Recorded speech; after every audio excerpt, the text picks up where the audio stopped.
Formula को देखते हैं, जिसको हम हिंदी में इसको समाकलन बोलते हैं। सॉरी, यहाँ अवकलन नहीं, यहाँ पे समाकलन होगा। तो चलिए समाकलन के फॉर्मूला को देखते हैं। समाकलन के फॉर्मूला को देखते हैं, इसी को हम इंटीग्रेशन कहते हैं। तो इसका सिर्फ उल्टा है, अवकलन के उल्टा को हम समाकलन कहते हैं। जितना भी अवकलन के फॉर्मूला का भी याद कर लीजिए और उसको ही से उल्टा कर दीजिए, तो आपका समाकलन का फॉर्मूला बन जाएगा। तो बस दो तीन फॉर्मूला ही अलग रहता है, बाकी बात सारा फॉर्मूला एक जैसा रहता है। तो चलिए हम देखते हैं। तो एक्स के पावर एन डी एक्स का मान होता है x power n plus one बटा n plus one plus constant में सी। इंटीग्रेट अचर, इंटीग्रेशन में अगर अचर रहे तो उसका मान होता है एक्स प्लस सी।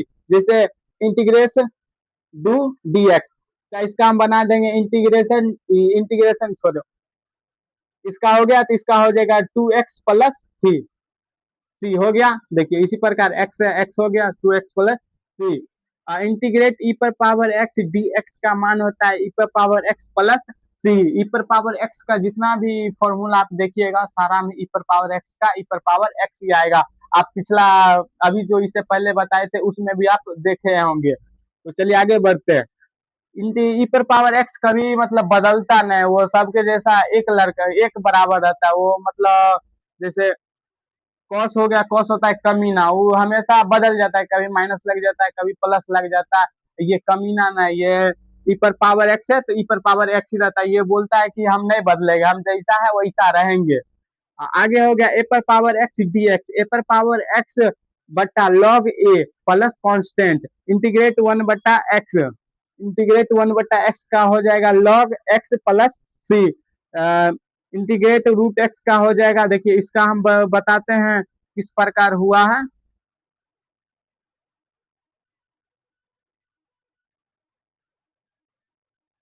देखिए इंटीग्रेट रूट अंडर एक्स का हो जाएगा। इसको हम इस प्रकार से करेंगे कि यहाँ पे मान लीजिए इसी में इसका यूज इस फॉर्मूला में होगा। ये फॉर्मूला में मान लीजिए, तो फॉर्मूला अगर मतलब एक आध क्वेश्चन शॉर्ट में इसको याद कर लीजिए, इसी प्रकार से होता है। लेकिन ये बनता है इसी फॉर्मूला के बेस।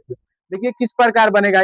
रूट एक्स का मान होता है एक्स के पावर वन बटे टू, तो इंटीग्रेट एक्स के पावर वन बटे टू। अब आगे बढ़ते हैं। अब यहाँ पे देखेंगे क्या एक्स पावर एन है तो इसका हो जाएगा x power n plus one. तो इसी प्रकार हम देंगे x n plus one. N का मान कितना, एक बटे दो।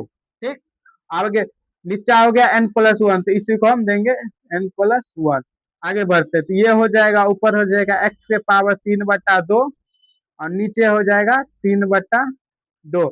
अब इसी को हम फॉर्मूला के बेस लिखेंगे तो दो बटा तीन एक्स पावर तीन बटा दो। ये एक लखी आपको डायरेक्ट मतलब क्वेश्चन जब बनाएगा तो डायरेक्ट ये लगेगा, डायरेक्ट ऑब्जेक्टिव में भी ये आता है। आगे बढ़िए, यहाँ पे इसका बता दिए। इंटीग्रेट कॉस एक्स का मान होता है sine x. Integrate sec square, integrate sec square x d x का, integrate sec square x d x का होता है tan x. Integrate sec x into ten x का होता है सेक एक्स। देख रहे हैं ना, उल्टा हो रहा है। सिर्फ मतलब अवकलन का उल्टा समाकलन हो रहा है। अवकलन में आप इसको याद करते होंगे और ये रहता होगा डी अपॉन डी एक्स में, और इसको आप इसमें याद कर रहे हैं। जैसे अवकलन में कैसे होता था डी अपॉन डी एक्स, ऐसे यहाँ सेक एक्स रहता है तो इसी को हम लिख देते हैं sec x into ten x. तो ये हम इस प्रकार कर देते हैं। आगे बढ़ते देखिए, इंटीग्रेट साइन एक्स का मान होता है minus cos x. Integrate cos square x d x का मान होता है minus cot x plus constant. Integrate cosec x into cot x का हो जाता है minus cosec x. Integrate one बट्टे root under one minus s square का हो जाता है sine inverse root x plus C.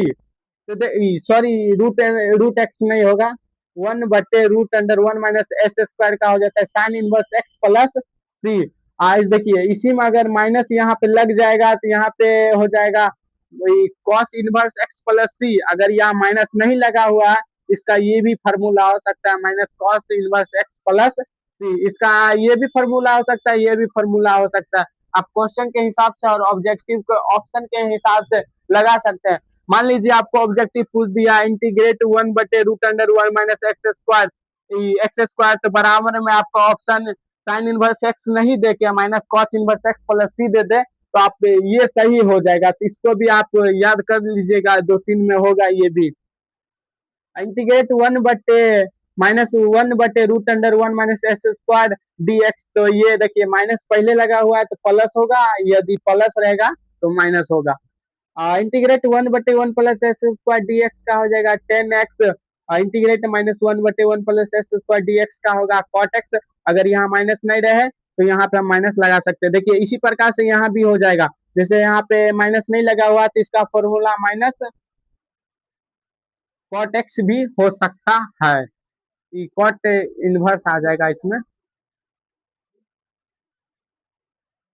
Integrate -1/1 plus s square d x का हो जाएगा कॉट एक्स प्लस सी, कॉट इनवर्स में हो जाएगा ये सारा, हाँ कॉट इनवर्स में हो जाएगा।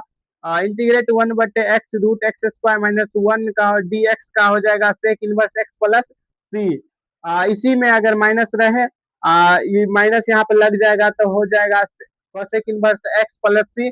अगर माइनस नहीं लगा हुआ रहे तो अगर यहाँ पे अगर हम माइनस लगा के हम लिख सकते हैं कोसेक इनवर्स एक्स प्लस सी, हम इसको लिख सकते हैं। चलिए एक बार हम फास्टी में रिवीजन करा देते हैं और इसको किस प्रकार हम याद करेंगे इसको भी हम बता देते हैं। चलिए आगे आते हैं।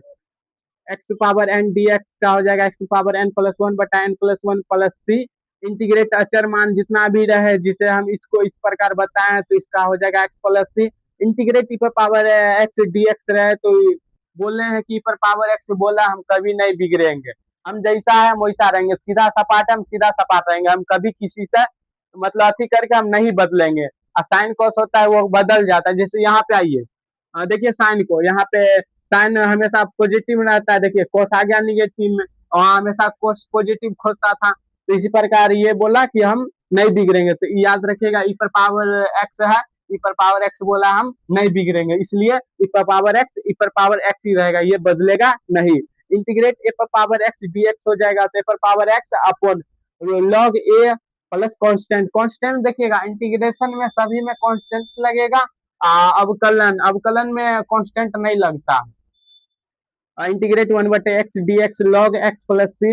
Integrate root x d x बराबर एक्स 1/2। इसी को हम इस प्रकार बता ही दिए आपको, मतलब प्रोसेस करके हम बता ही दिए, आप एक बार इसको देख लीजिएगा। इंटीग्रेट cos x dx का हो जाएगा sin x। Integrate sec square x का हो जाएगा tan x। उसमें हम क्या tan x का sec स्क्वायर x लिखते थे डिफ्रेंसिएशन में, इंटीग्रेशन में हम उल्टा कर देते हैं। Integrate sec x into tan x का हो जाएगा sec x। Integrate sine x d x का हो जाएगा माइनस कॉस एक्स प्लस सी।